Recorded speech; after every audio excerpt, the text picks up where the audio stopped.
Hey guys, what's happening? We got another quick review for you. Today we're going to be taking a look at the Athearn Genesis FP45, decorated in the Bnsf Heritage 2 Legendary Livery scheme. So, without further ado, let's get this engine out and have a look at it. Hang on just a second, we'll be right back.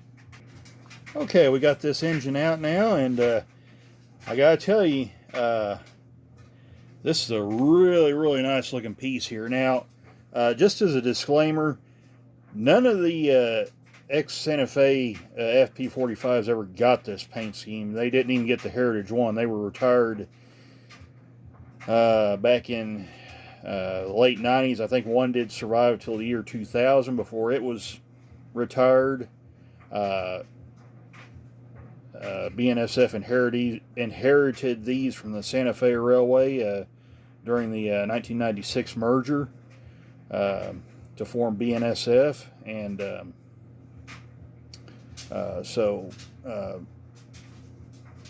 I believe there was I don't remember the exact number there was. I think Santa Fe owned like 14 of these. If what I read was right. I may have to Google that up and get that number right, but 2 ended up being destroyed in wrecks. So actually what Bnsf ended up, I think, was just a couple short of the full Santa Fe FP45 roster. However, as mechanical failures started taking their toll on these engines, they were gradually retired. Like I said, only one survived into the 21st century under Bnsf's ownership, and it ended up being retired. I believe that was locomotive number 98 was the one that survived to the year 2000. There are, I believe, 6 survivors. I know one of them is there's one that's still in operation, which is ATSF 108. So there is still one operating example left. Now, the thing about the prototype engines, these were essentially SD45s built for passenger service. They had 3,600 horsepower with a 20-cylinder 645 EMD engine. And of course, this cowl body was requested by the Santa Fe to make the engines more slippery through the air, and just kind of overall appearance to go with their trains as well. They do look really good. They're really cool engines. Really like these. I do have another one that's from a 2007 release. However, that engine has the model rectifier sound decoder in it. We're going to bring this engine back and compare it with that aforementioned locomotive with the 2007 release. But anyway, I just kind of want to give you a quick prototype backstory on this. So this is basically a SD45 with a full-width cowl body built for passenger service.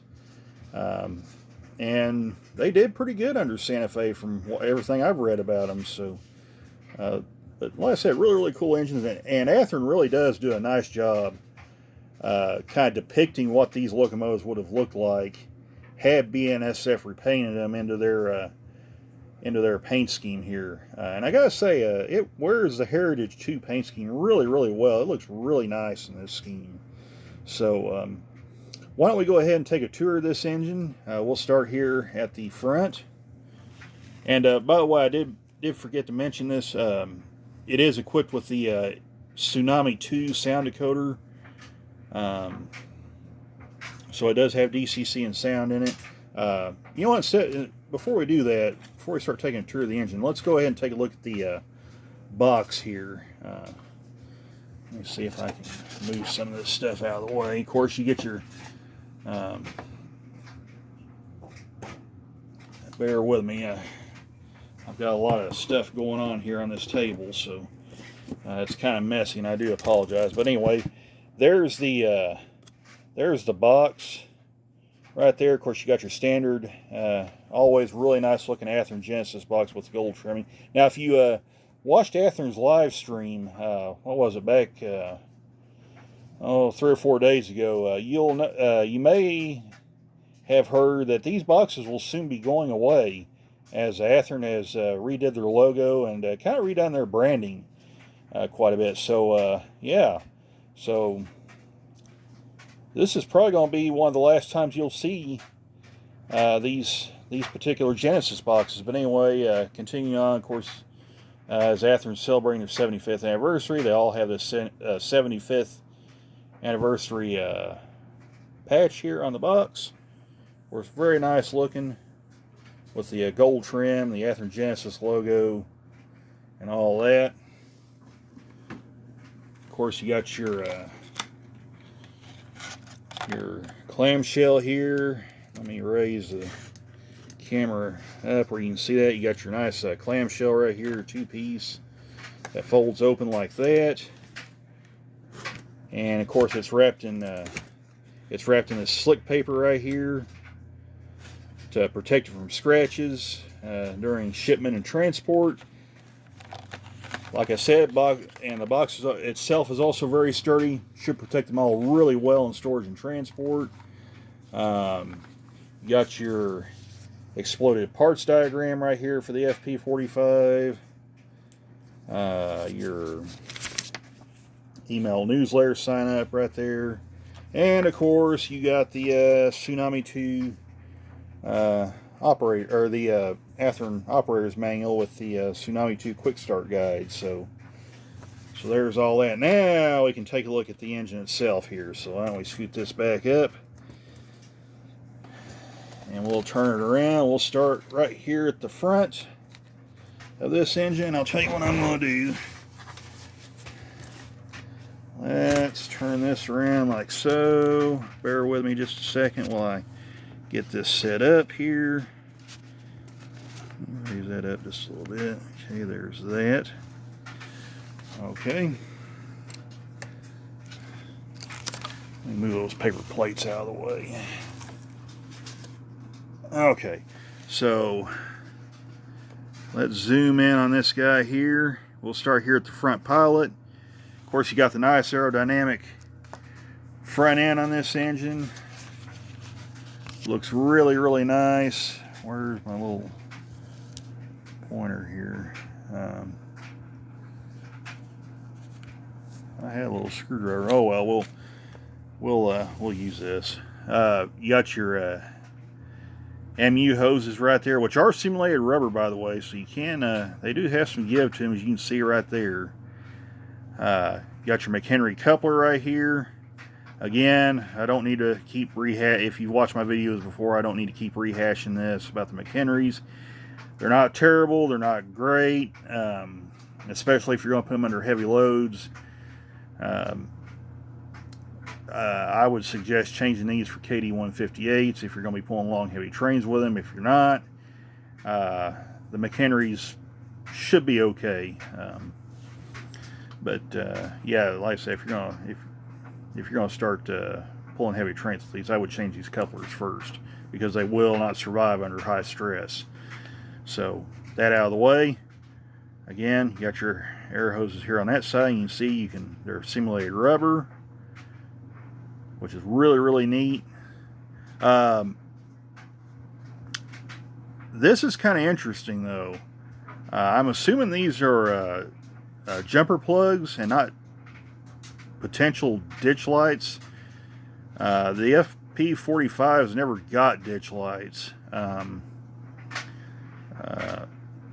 I don't know the exact reason why they didn't, but they never did, unless Bnsf and really Santa Fe towards the end of its existence just felt that these things had just gotten too high maintenance to really warrant the need to put ditch lights on, that they were pretty much going to be on their way out anyway. That would be my guess. So I would assume these are actually jumper plugs right here for plugging lines instead of ditch light casting. So it's kind of interesting there. But anyway, Got your nose mounted headlight right there. Again, you got the Bnsf logo right here. Looks really, really nice. We'll come up here to the top. Really nice looking printed number boards here. Of course, you got the plate right there where the gyro light would have been on the original Santa Fe engines. These locomotives had a gyro light right here with a red signal light and then a oscillating headlight. So, and of course, if they would have survived under Bnsf, this would have been taken out and played over, which Athearn has done right here. Looks really, really good. You got your windshield wipers right here. Got lots of grab irons right here that you can probably see. It may be a little hard, but there's one right there. There's another right there. There's one right there. And one right there. And I'm looking to see if there's any others I'm missing. And I think that's it for the nose grabs. Of course, you got your grab irons right here on the front of the nose right here. Front handrails look really, really nice. Look nice and straight. You can see the other handrail right there. And there's one right there. And they all look really, really nice. And you've also got coupler cut levers right here that you can see right there, which looks really cool. I always like the front of these things with that smooth front pilot on the front there. Really gives them a nice look. Makes them look fast. So anyway, moving on. Of course, I mentioned the printed number boards. They also include something else, which would be a rooftop air conditioner. Again, had these survived to the point where Bnsf had rebuilt them and used them to pull office trains with, they would have, of course, gotten a roof-mounted air conditioner. We'll fly over the top because there's some other antennas too. You can probably see one of them right there. We'll fly over the top of it and let you get a better look at it. But anyway, we'll come down the side here.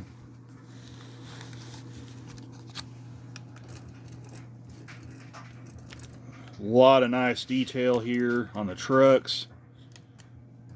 Right here. Looks really good. Of course, you got your ladders with your grabs right here. Nice looking door. Looks good. Cab windows all look nice. Got your little wind deflector / rear view mirror right here. There's your speed recorder here on the truck with the wire. Looks really, really good. You can even see the EMD casting. In fact, let me see if I can zoom in on there where you guys can get a look at that. See that right there? It's even got the EMD stamped in the side of it, which that's really, really cool right there. That's some really nice attention to detail right there. And we'll come down here and let you get a look at the fuel tank details. Again, you got nice piping right here. Looks really good. Got a grab iron right there and a step right there for the fuel tank. The air tank details look really nice. Of course, there's your air filters there in the back. We'll come around here and let you look at the rear truck. Again, a lot of nice detail. There's that EMD stamp right there. Brake cylinders look all really nice. Of course, you got your rear access door right there with the grabs. Again, looks really good. We'll turn this bad boy around, let you get a look at the rear. So there's that. And again, whoops, a lot of nice grab irons running down there. Your rear handrail looks really nice and straight. Of course, you got rear jumper plugs too. There's your McHenry coupler on the rear. There's the MU hoses. Again, simulated rubber, looks really nice. Coupler cut lever on the rear, you can see with the wide ends. And step details look really nice. And we'll We'll go ahead and turn this thing around, let you get a look at the other side here.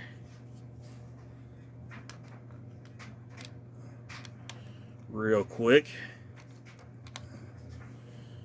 Of course, there's the other side right there. We'll just slide down here and let you get a look at it. It's pretty much the same story, second verse.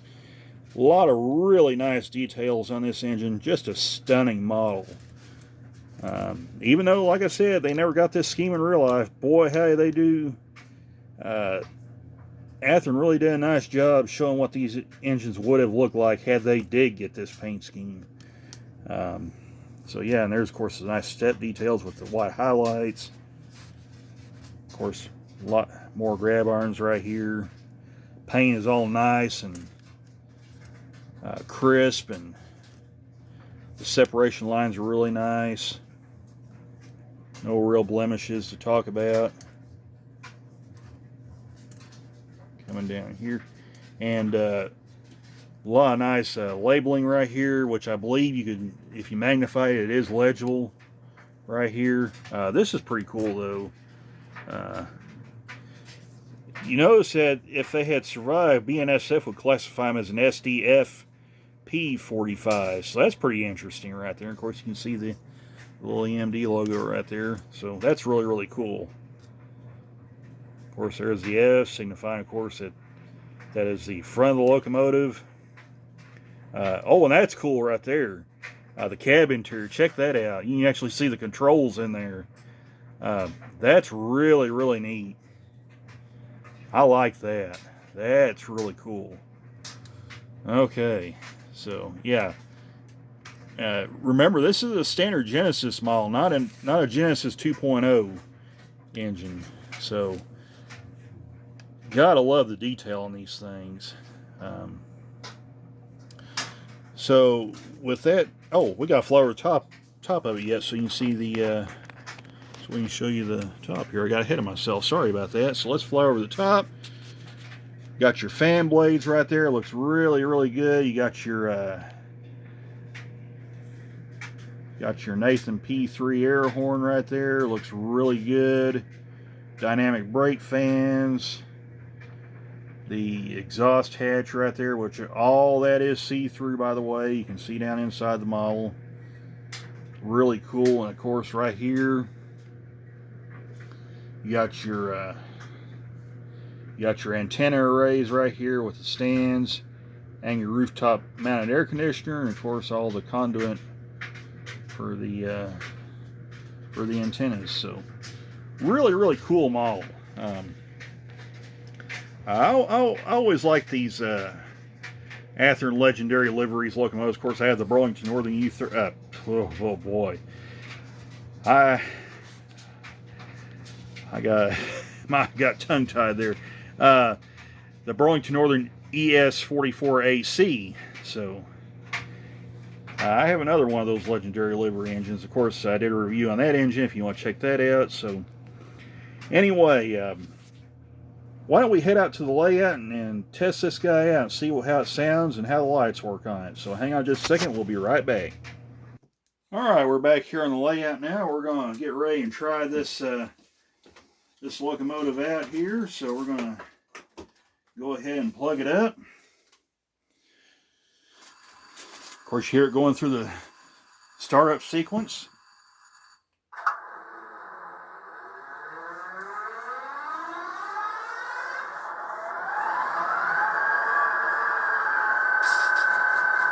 Boy, I like the sound of that. Of course, that's the Tsunami 2.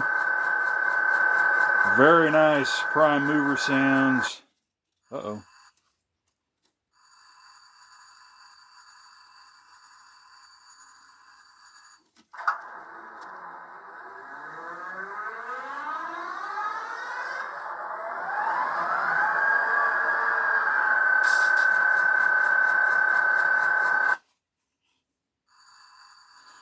Well, hang on just a second. Okay, sorry about that. I had a loose wire and it was causing some problems. So, Anyway, you hear it going through the startup sequence. As I said before, this thing sounds really, really nice with the Tsunami 2. Very, very nice sounding decoder. Very nice recording of the 645 20-cylinder prime mover. And I'll turn the light off right quick, or we can go through the lights here. So F0 turns on the headlight. Very nice and bright headlight, and of course it turned the bell on too, so that's kind of one of the unfortunate side effects of my DCC controller, is it likes to activate two functions at once. So anyway, turn the bell on, which is F1. Blow the horn. Wow, that's a loud horn. Of course, F2 is a long toot, F3 is a short toot.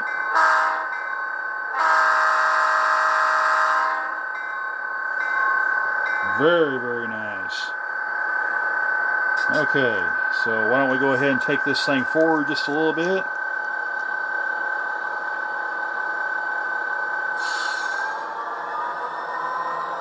We'll hit F4 because that's the dynamic brake.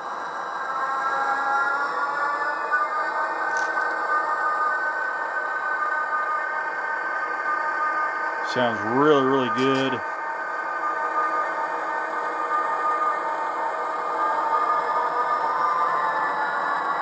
Of course, you see it's speed step 1. It's just crawling. Has a little bit of jerkiness to it. That is kind of a side effect of the Tsunami decoders. They do jerk a little bit at low speeds, but as you can see, once it hits speed step 2 and 3, it smooths right out. And it's running nice and smooth. 6, 7, 8, and you hear the prime mover notch up.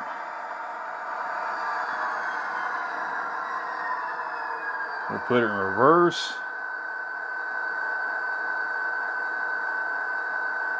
Again, nice and bright rear headlight right there.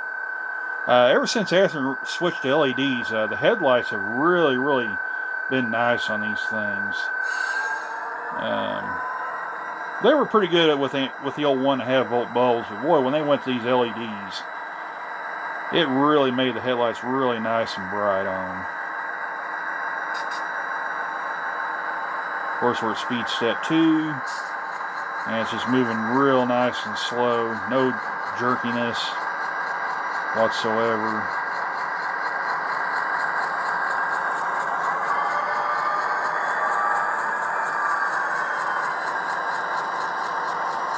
So why don't we hook this thing to a train? We'll close this video out. We hope you enjoyed this review. One other thing before I forget, these Tsunami 2 equipped engines have what they call digital dynamics exhaust. And from what I understand from people that's told me about them, it causes the locomotive to actually sense the load that's behind it, and it'll actually notch up the prime mover